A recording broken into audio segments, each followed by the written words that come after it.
నెల్లూరు జిల్లా బుచ్చిరెడ్డిపాలెం మండలం విలియమ్స్పేట గ్రామంలో పెన్షన్ల పంపిణీ కార్యక్రమంలో పాల్గొన్న కోవూరు శాసనసభ్యురాలు వేమిరెడ్డి ప్రశాంతిరెడ్డి. ఈ సందర్భంగా ప్రశాంతిరెడ్డి మాట్లాడుతూ, కూటమి ప్రభుత్వం ఏర్పడి కొద్ది కాలం అయినా ముఖ్యమంత్రి నారా చంద్రబాబు నాయుడు ప్రతిక్షణం ప్రజల కోసం, ప్రజల సంక్షేమం కోసం పాటుపడుతుంటే ఈ వైసీపీ నాయకులు ఏమీ చేయడం లేదంటూ నోటికొచ్చినట్లు మాట్లాడుతున్నారంటూ వారిపై తీవ్రంగా మండిపడ్డారు. పెన్షన్ల పంపిణీ కార్యక్రమంలో పాల్గొనడం చాలా సంతోషంగా ఉందన్నారు. ప్రజలకు ఎటువంటి సమస్యలు ఉన్నా నేరుగా నా దగ్గరకు వచ్చి చెప్పుకోవచ్చన్నారు. ప్రజల కోసం ఎల్లవేళలా మా ఇంటి తలుపులు తెరిచే ఉంటాయని ఈ సందర్భంగా తెలిపారు.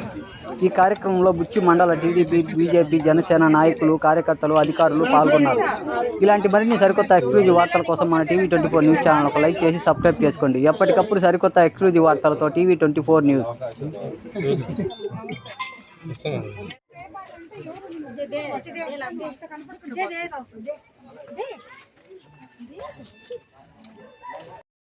పెన్షన్ సంతోషమేనా? విలియమ్స్పేటలో పెన్షన్ ఇవ్వడానికి ఇక్కడికి రావడం జరిగింది. మొట్టమొదట నేను తెలుగుదేశం ఎమ్మెల్యేగా అత్యంత భారీ మెజారిటీతో గెలిపించిన కోవూరు నియోజకవర్గం నుంచి ఈరోజు నేను ఈ ఊరికి ఫస్ట్ టైం వస్తున్నాను పెన్షన్ ఇవ్వడానికి.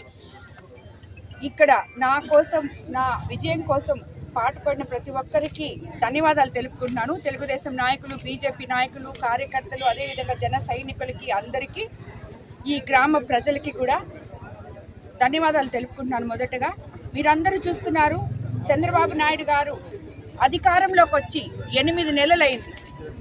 8 నెలల నుంచి ఈ ప్రజల కోసం, ఆయన మాట ఇచ్చిన దానికోసం అహర్నిశలు కష్టపడుతూ, ఏది చేస్తే, ఏ దారిన పోతే ప్రజలు సుఖ సంతోషాలతో ఉంటారు అని ఆలోచించి, ఒక పక్క సంక్షేమము, ఇంకొక పక్క అదేవిధంగా అభివృద్ధి రెండు సమపాళ్లలో చేయడానికి ఆయన సాయశక్తులా కృషి చేస్తున్నారు. నిరంతరం ఆయన ప్రజల గురించే ఆలోచిస్తున్నారు.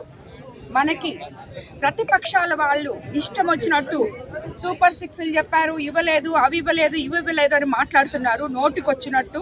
ఎందుకంటే వాళ్ళు గత 5 సంవత్సరాల్లో నిర్వీర్యం చేసి ₹1 లేకుండా మిగిల్చిపోయిన ఖజానా నుంచి ఈరోజు 1వ తేదీ సాయంత్రానికల్లా ప్రతి ఒక్కరికి పెన్షన్ 4,000 ఇస్తున్నారు. ఆ 4,000 తీసుకొని మీరందరూ ఎంత సంతోషంగా ఉన్నారో, నిత్యం జనంలో తిరిగే మీ శాసనసభ్యులమైన మాకు మిమ్మల్ని చూస్తే ఎంతో సంతోషంగా ఉంది. ప్రజలు అన్యాయం అయిపోతున్నారు, ప్రజలు అది అడుగుతున్నారు, ఇది అడుగుతున్నారు అని చెప్పి ఏది పడితే అది మాట్లాడతారు. ప్రజలు ఏమీ అడగట్లేదు. ప్రజలు అడిగింది ఒక్కటే, మేము మనశ్శాంతితో మా గ్రామాల్లో ప్రశాంత వాతావరణంలో జీవనం గడపాలి అని చంద్రబాబు నాయుడు గారిని ముఖ్యమంత్రి చేసుకోవడం జరిగింది. అదేవిధంగా మా పిల్లలు సరిగ్గా చదువుకోవాలి, స్కూళ్ళల్లో మంచి చదువు రావాలి అని చెప్పి నారా లోకేష్ గారిని విద్యామంత్రిగా మనం అడగడం జరిగింది.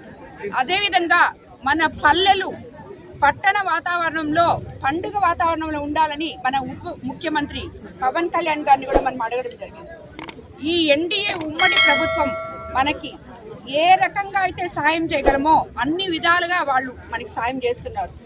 మనమందరం ఇక్కడ ఎంతోమంది మహిళలు ఉన్నారు. ప్రతి ఊర్లో, నా కాన్స్టిట్యున్సీలో నాకు తెలిసి మహిళలు ఎక్కువ మంది ఉన్నారు. ఎస్టీలు ఉన్నారు, బీసీలు ఉన్నారు, ఓసీలు ఉన్నారు, అందరూ ఉన్నారు.